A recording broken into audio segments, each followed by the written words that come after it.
Hello students, let us continue practice set 5.2 question number 10.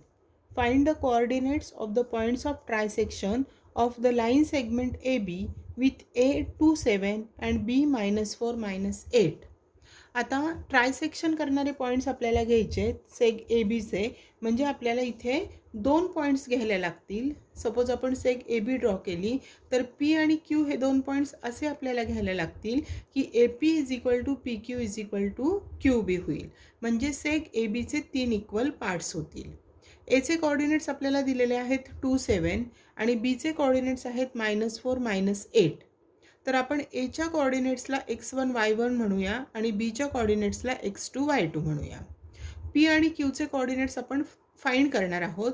पीचे coordinates आपण xy मानू आणि क्यूचे कोऑर्डिनेट्स x' y' मानू. So let p xy and q x' y' be the points of trisection. Therefore AP is equal to PQ is equal to QB. Now point P divides seg AB in the ratio 1:2. बघा इकडे 1 part आहे आणि इकडे तसेच 2 equal parts आहेत. Therefore by section m is to n is equal to 1:2 and therefore by section formula x is equal to mx2 plus nx1 upon m plus n. इथे m ची value 1 आणि n ची value 2 ठेवायची. त्यानंतर x1 2 आहे आणि x2 -4 आहे. या व्हॅल्यू सबस्टिट्यूट केल्या तर 1 × -4 + 2 × 2 upon 1 + 2. मल्टिप्लिकेशन केलं 4 1 जार 4 -4 + 2 2 जार 4 + 4 upon 2 + 1 केले तर 3 येईल. -4 + 4 केले तर 0 upon 3. 3 ने 0 ला डिवाइड केलं तर आपल्याला मिळेल x is equal to 0. तसेच आपण y चा फॉर्म्युला वापरू शकतो. y is equal to my2 + ny1 upon m plus n. m ची व्हॅल्यू 1 आहे आणि y2 आहे -8 प्लस n ची व्हॅल्यू 2 आहे आणि y1 आहे 7. Therefore 1 × -8 + 2 × 7 upon 1 + 2. मल्टिप्लिकेशन केलं 8 1 जार 8 पण इथे मायनस येईल प्लस 2 7 जार 14 upon 3. -8 + 14 केलं तर 6 येईल. 6 upon 3 केलं तर 2 येईल and therefore y is equal to 2. Therefore the coordinates of point P are 0 2. आता Q हा पॉइंट सेग ए बी ला 2:1 या रेशियो मध्ये डिवाइड करतो. Therefore m is to n is equal to 2:1.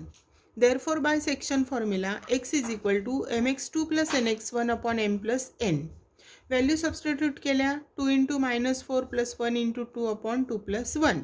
Multiplication केलं 2 4 जार 8 आणि प्लस मायनसचा प्रॉडक्ट मायनस येईल. -8 + 2 upon 3.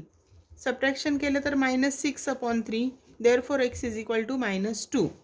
तसंच y is equal to my2 + ny1 upon m plus n.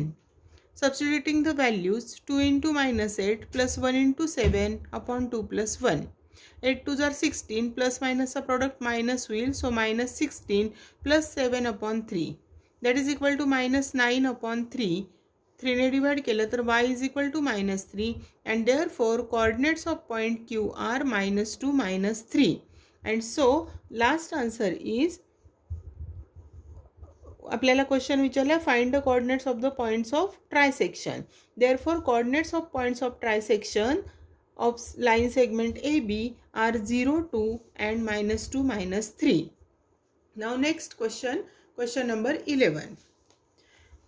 If a -14 -10 b 6 -2 is given, find the coordinates of the points which divide segment AB into 4 equal parts. बघा मग अशी 3 equal parts विचारले होते. आता आपल्याला 4 equal parts करणाऱ्या पॉइंट्सचे coordinates find करायचे. मग आपण सेग ए बी आधी घेऊया आणि त्याच्यामध्ये 4 इक्वल पार्ट्स करण्यासाठी आपल्याला 3 पॉइंट्स घ्यायला लागतील. पी क्यू आणि आर हे 3 पॉइंट्स आपण इक्वल डिस्टन्सवर घेतले तर आपल्याला याचे 4 इक्वल पार्ट्स मिळतील. एचे कोऑर्डिनेट्स जे गिवन आहेत त्याला आपण x1 y1 म्हणूया. बीचे गिवन कोऑर्डिनेट्स आहेत त्याला x2 y2 म्हणूया. आता इथे जर आपण ही सेगमेंट ऑब्झर्व केली तर बघा इकडे क्यू पॉइंटच्या लेफ्ट साइडला 2 इक्वल पार्ट्स आहेत आणि क्यू पॉइंटच्या राईट साइडला सुद्धा 2 इक्वल पार्ट्स आहेत. म्हणजे क्यू हा ए बीचा मिड पॉइंट मिळतो आणि म्हणून आधी आपण मिड पॉइंट फॉर्म्युला वापरून क्यूचे कोऑर्डिनेट्स फाइंड करू. हाच क्वेश्चन आपल्याला सेक्शन फॉर्म्युलाने पण सोडवता येईल, पण सेक्शन फॉर्म्युलापेक्षा मिड पॉईंट फॉर्म्युला आणखी इझी आहे, म्हणून आपण मिड पॉईंट फॉर्म्युला वापरून हा क्वेश्चन सॉल्व्ह करूया. बघा आता इथे आपण हे 3 पॉइंट्स घेतल्यामुळे AP is equal to PQ is equal to QR is equal to RB हे 4 इक्वल पार्ट्स आपल्याला मिळाले. Q is the mid point of seg AB and therefore by mid point formula आपल्याला काय मिळेल, एक्स कोऑर्डिनेट फाइंड करायचा आहे, that is equal to x1 plus x2 upon 2. Value substitute केल्या -14 plus 6 upon 2 that is equal to -8 upon 2. 2 ने divide केलं तर मिळेल x इज इक्वल टू -4. तसंच y is equal to y1 plus y2 upon 2. Values आहेत -10 plus -2 upon 2. दोन्ही negative number add करून minus sign दिलं, -12 upon 2. Therefore y is equal to -6. Therefore the coordinates of point Q are -4 -6. बघा आता Qचे coordinates आपल्याला मिळालेले आहेत, A चे गिवन आहेत आणि P हा पॉइंट जो आहे ज्याचे कोऑर्डिनेट आपण x3 y3 मानूया, तर P हा पॉइंट AQचा मिड पॉइंट आहे. म्हणजे इथे परत आपल्याला मिड पॉइंट फॉर्म्युला वापरता येईल. Now P is the mid point of सेग AQ. Therefore by mid point formula हा x3 कोऑर्डिनेट आपण फाइंड करणार, x कोऑर्डिनेट ॲड करायचे म्हणजे -14 प्लस -4 अपॉन 2. दोन्ही निगेटिव्ह नंबर आहेत, ॲड करून मायनस साइन येईल, -18 upon 2. Therefore x3 is equal to -9. तसंच y कोऑर्डिनेट फाइंड करण्यासाठी y3चा फॉर्म्युला आपण घेणार, -10 प्लस -6 अपॉन 2. परत निगेटिव्ह नंबर दोन्ही ॲड केले तर -16 अपॉन 2.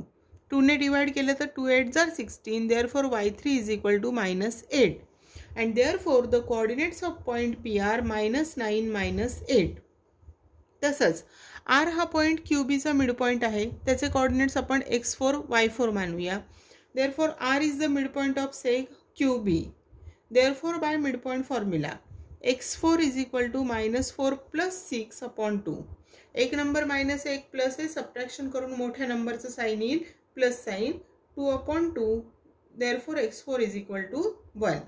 तसंच y4 हा कोऑर्डिनेट काढण्यासाठी -6 प्लस -2 अपॉन 2. दोन्ही निगेटिव्ह नंबर ॲड केले तर -8 अपॉन 2. 2 4 जार 8. Therefore y4 is equal to -4 and therefore the coordinates of point R are 1, -4. मग आता इथे आपल्याला 3 पॉईंट्सचे कोऑर्डिनेट्स मिळालेत, ते क्रमाने आपण लिहूया. देअरफॉर आपल्याला P पॉईंटचे कोऑर्डिनेट्स मिळालेले आहेत -9 -8.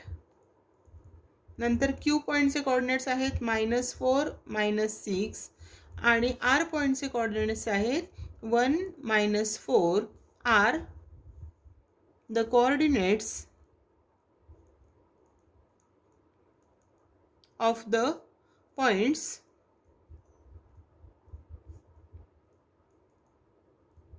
which divide seg AB into 4 equal parts. This is our last answer. Now question number 12. If A 20 10 B 0 20 are given, find the coordinates of the points which divide seg AB into 5 congruent parts. बघा या 10th question मध्ये 3 parts विचारले होते, इथे 4 parts, इथे 5 parts. Same मेथडने आपल्याला हा question solve करता येईल. आपण सेग AB घेऊया. 5 कॉन्ग्रुएंट पार्ट्स करण्यासाठी आपल्याला इथे 4 पॉइंट्स घ्यायला लागतील. P Q R S हे इक्वल डिस्टन्सवर पॉइंट आपण घेऊया. A चे कोऑर्डिनेट जे गिवन आहेत त्याला x1 y1 म्हणू, B च्या गिवन कोऑर्डिनेट्सला x2 y2 म्हणूया. So points P Q R S are the points which divide seg AB into 5 congruent parts. मग कुठले 5 कॉन्ग्रुएंट पार्ट्स आपल्याला मिळालेत, तर AP is equal to PQ is equal to QR is equal to RS equal to SB. आता आपण आधी इथे mid point आपल्याला मिळत नाहीये बघा सेग ABचा. मग आपण काय करूया, आधी P चे कोऑर्डिनेट्स फाइंड करूया. P चे कोऑर्डिनेट्स फाइंड करण्यासाठी AP अपॉन PB हा रेशिओ आपल्याला येईल 1:4. सो M अपॉन N पण आपल्याला घेता येईल 1/4. So let us find the coordinates of point P by section formula. x is equal to mx2 plus nx1 upon m plus n. m आणि n च्या value 1 आणि 4 आहे आणि x1 आणि x2 आहेत 20 आणि 0. या व्हॅल्यू सबस्टिट्यूट केल्या 1 into 0 plus 4 into 20 upon 1 plus 4. 0 1 जार 0 प्लस इथे मल्टिप्लाय केलं 80 अपॉन 4 प्लस 1 5. 80 अपॉन 5 केलं तर x इज इक्वल टू 16 मिळेल. Now y is equal to my2 plus ny1 upon m plus n. m ची व्हॅल्यू 1 आहे इंटू 20 प्लस n 4 आहे into 10 upon 1 plus 4. 20 1 जार 20, 10 4 जार 40 अपॉन 4 प्लस 1 5 येईल. म्हणजे 60 अपॉन 5 केला तर y इज इक्वल टू 12 मिळेल आपल्याला. Therefore coordinates of point P are 16, 12. ह्या पॉईंटचे कोऑर्डिनेट्स आपल्याला मिळाले 16, 12. आता ही जी सेक PB आहे, या PB मध्ये जर आपण बघितलं तर बरोबर R हा PB चा मिड पॉइंट येतो. म्हणजे इथे आपण मिड पॉइंट फॉर्म्युला वापरू शकतो. R is the midpoint of sec PB. Therefore let us find the coordinates of point R. By midpoint formula x4, r च्या कोऑर्डिनेटला आपण x4 म्हटलेले आहे. तर x4 इज इक्वल टू काय मिळेल आपल्याला, तर x कोऑर्डिनेट्स दोन्हीचे म्हणजे 16 आणि 0. 16 प्लस 0 अपॉन 2 म्हणजे 16 अपॉन 2 इक्वल टू 8. आणि तसंच y4 फाइंड करण्यासाठी दोन्हींचे y कोऑर्डिनेट्स 12 आणि 20 आहे. So 12 plus 20 upon 2 that is equal to 32 upon 2 equal to 16. Therefore coordinates of point R are 8 and 16. आता R चे कोऑर्डिनेट्स आपण फाइंड केले 8, 16. Q च्या कोऑर्डिनेट्सला आपण x3, y3 म्हटलेलं आहे. Q हा PR चा मिड पॉइंट आहे म्हणजे इथे परत मिड पॉइंट फॉर्म्युला वापरता येईल. So Q is the midpoint of sec PR. Let us find the coordinates of point Q. By midpoint formula x3 हा कोऑर्डिनेट आपल्याला फाइंड करायचा आहे. That is equal to 16 plus 18 upon 2 म्हणजेच 24 upon 2 equal to 12 मिळालं. आणि y3 हा coordinate find करण्यासाठी 12 plus 16 upon 2 equal to 28 upon 2 equal to 14. Therefore coordinates of point Q are 12 and 14. Now S is the midpoint of sec RB. So let us find the coordinates of point S. Again by midpoint formula we can write x5 is equal to 8 plus 0 upon 2 that is equal to 4 and y5 is equal to 16 plus 20 upon 2 that is equal to 18. And therefore coordinates of point S are 4, 18. Last answer मध्ये क्रमाने PQRS या number प्रमाणे आपण answer लिहिणार. 16, 12, 12, 14, 8, 16 and 4, 18.